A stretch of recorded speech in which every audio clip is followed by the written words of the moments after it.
here is Mystic against Inspire onto the Rift.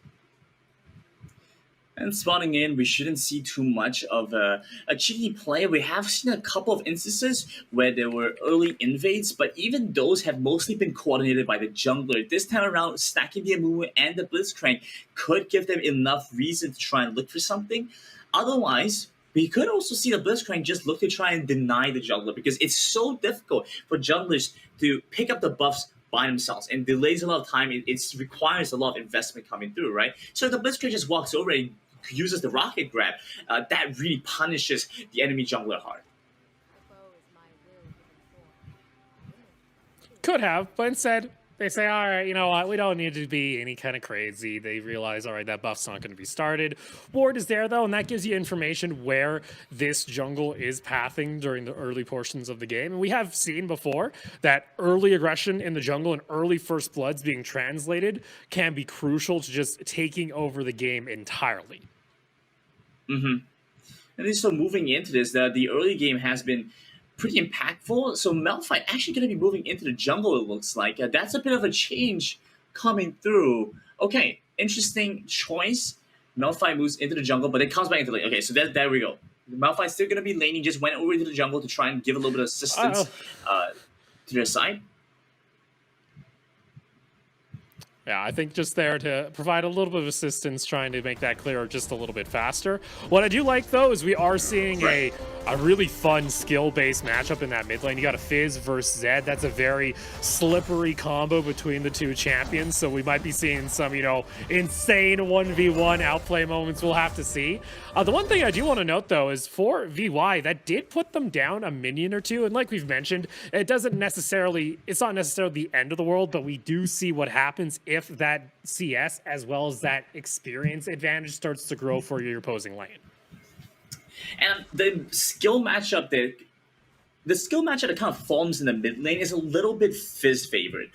It is kind of still difficult for the Fizz to look for the solo kill onto the Zed just by nature of the living shadow and being able to get away. But we've even seen Zed players optimize towards things such as the Hourglass just to be able to survive a little bit better against the Fizz burst. And that puts them back a little bit. You generally want to rush for as many damage items as possible when you're playing Zed to kind of be able to still one-shot the enemy carries and the enemy squishies. So once you start having to invest gold into expensive active items such as the Hourglass, which is 500 gold more expensive than any other upgrade. You know, unfortunately, too, we're starting to see here already that level 5 being hit, and Fredo doing a really good job as well as just zoning out this Malphite from experience range. And we mentioned they're able to do it. He's been able to stall out this perfectly, but meanwhile, up and toward that bot lane, we just see True Shot Barrage coming out here. Harris able to just back off to safety, not going down too low as that level 5 is hit for the Ezreal. Yeah, nice play coming through. That's the big part of the skill matchup, right? Dodging away from the Charm the Waters with that death mark is a huge portion of that, because there's so few other ways to dodge away otherwise. It's whoever gets a jump on first. VY drops so low here. Yeah, can have a little bit of trouble there, but who?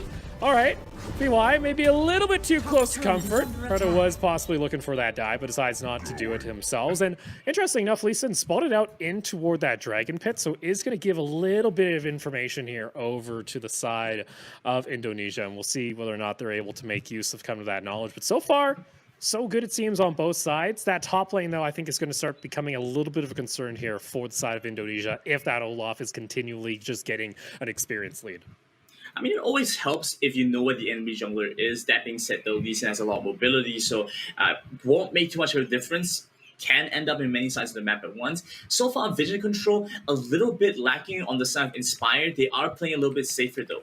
Still have the third skill from the Ashe to at least be able to try and get a little bit of intel to get some information as to what could be the potential play coming in from the enemy side. Otherwise, Amumu is very content with this setup right now.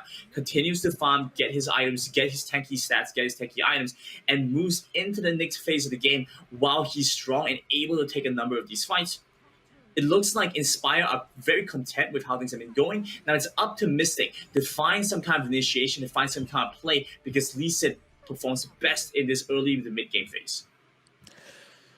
Well, we do see at least that bot lane is able to get that push in, so we'll see whether or not they're going to be able to do that. Solo has to head on back to the base. Does have the Ghost Blade completed, though, so maybe we start to see this Lee Sin start to make appearances onto these side lanes and start looking for some kills. But in all honesty, this has been one of our, arguably, our slowest early game. I think this is the first time we've hit 5 minutes and not a single kill has taken place across the rift.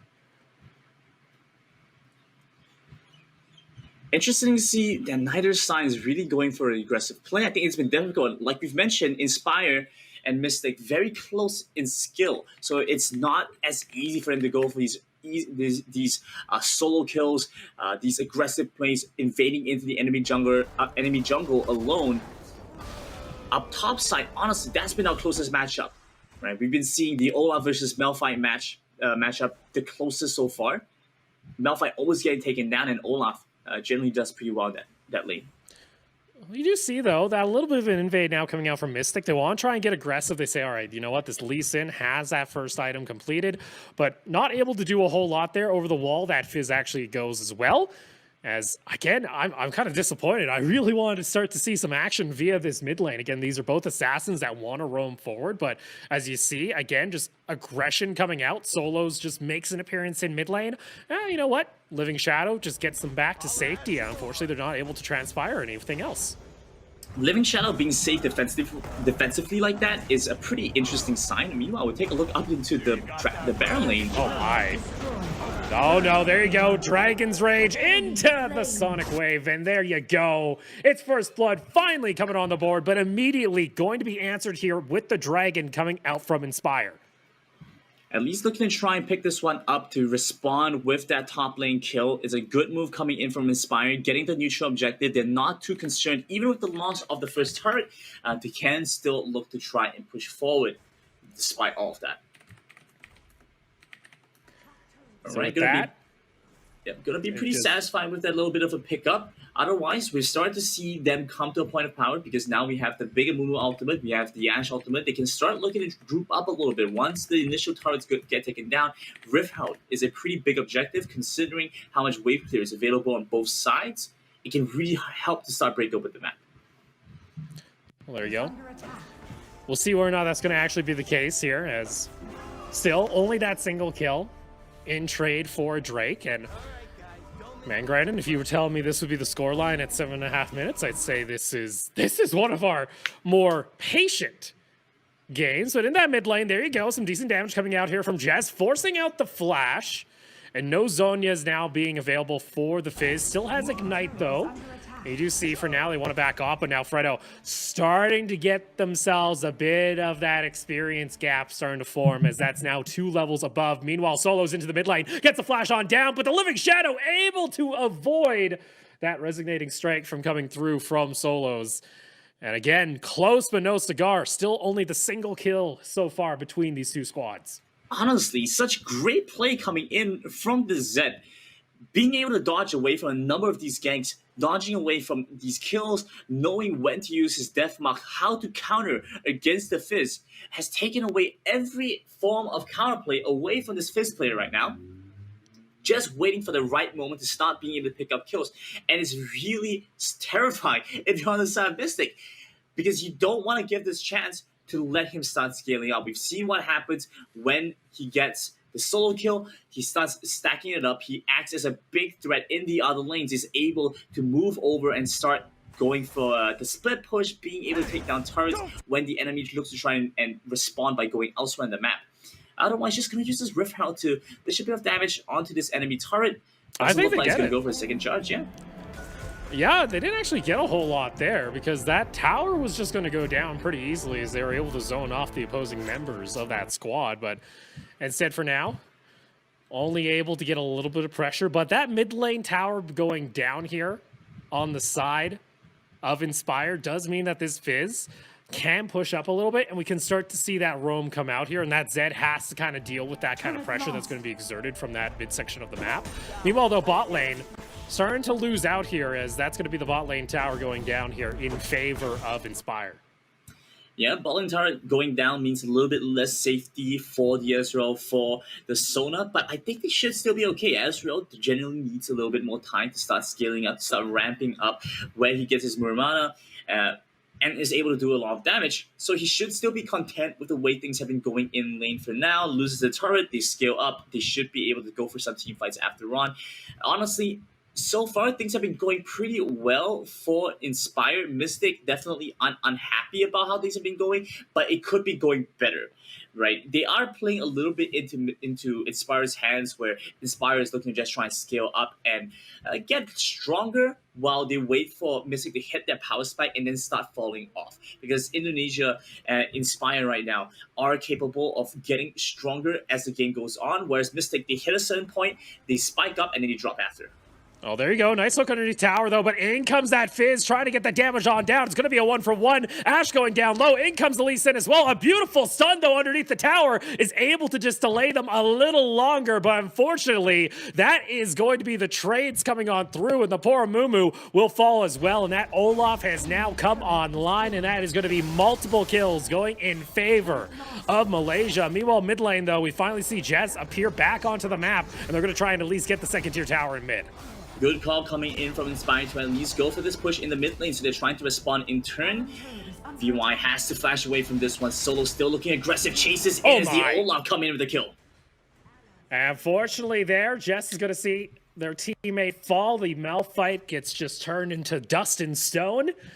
And there we go. We were kind of waiting for this point at this point. We wanted to see when this game was going to start to be broken wide open, and now Solos as well as this Fizz going to lane, trying to make plays happen. And on top of that, trying to look for this Drake. We'll see, though, Amumu wants to try and find their way into the pit. A nice, though, Q connects on over, and Solos gets a 3-man kick onto the back line. And there you go. It's going to be a sweep coming on through. Amumu ultimate, though, wants to try and turn back the fight. True Shot Barrage, though, able to cut down the back line. And they also look back toward the Drake. It's 4 members down. And Malaysia striking once more on the Rift. Mystic hits hard, taking down Inspire, being able to find the dragon as well, only continues to further their cause. And we were talking about how Mystic were playing into the hands of Inspire. They're working at a slow tempo. Well, now they've taken back control of the game. They've decided that this is going to be their moment. They've noticed when Inspire is going to look for a play, they've made their own, they've countered that reaction,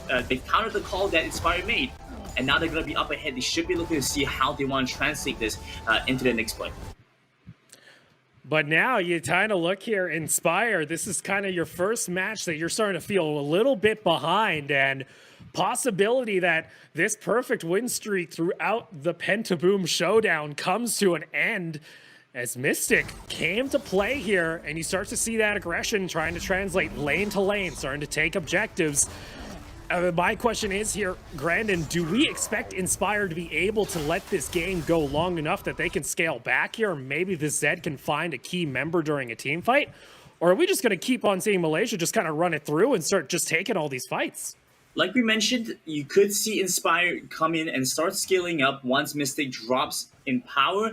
The issue really comes right now if they're still going to be able to deal with the side lane threats. Because once the Fizz is able to start split push and deal with the Z1v1, then just kind of loses his purpose in the side lane. So then you ask, okay, can he at least kill a priority target? Well, you look on the side over of Mystic, they don't really have someone easy to go for, right? Even the Ezreal, who is a marksman, has a lot of mobility, has a lot of protection right now.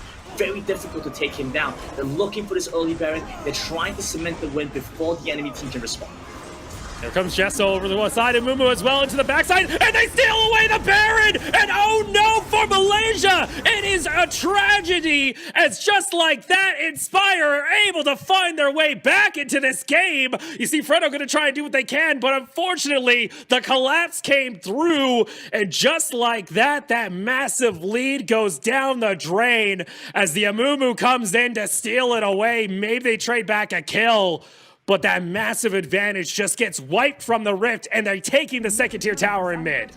What a play coming in! Stealing the Baron away, one of the few things that would keep Inspire in the game. In fact, I think this pushes them ahead.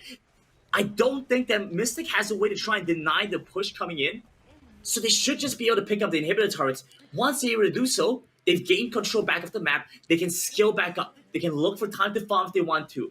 They have super minions spawning into the enemy side of the base. Now it's up to Mystic. They always have to be aware when the enemies are going to look to try and make a push in, when they're going to look to try and just take down the turrets. Very and we difficult talked play for Mystic now. And we talked about it during our pregame is you got to go for those, 50-50 plays if you want to try and make something happen. Heck, you got to take those 30-70 plays if you're this far behind, and it pays off here for Inspire. And now for Team Mystic, you had this game in control, and now things start to get a little bit out of control. You've already lost out onto onto your inhibitor tower via mid. You're always going to have to deal with those super minions, and the timer, it just keeps going, and they keep finding picks like that. In comes the Malphite ultimate, not able to connect, though, onto the Olaf. Teleport, though, is going to come out from Jess, and they are looking for a dive underneath the tower. Tower going down to about half health. Fredo gets taken on down, and there you go. Tower joins them, and Inspire, they find one opening, and they look to take every single thing on the map away from Mystic as they're going to pile on in. It's a double kill for Jess, and they're knocking on the door of the base once more.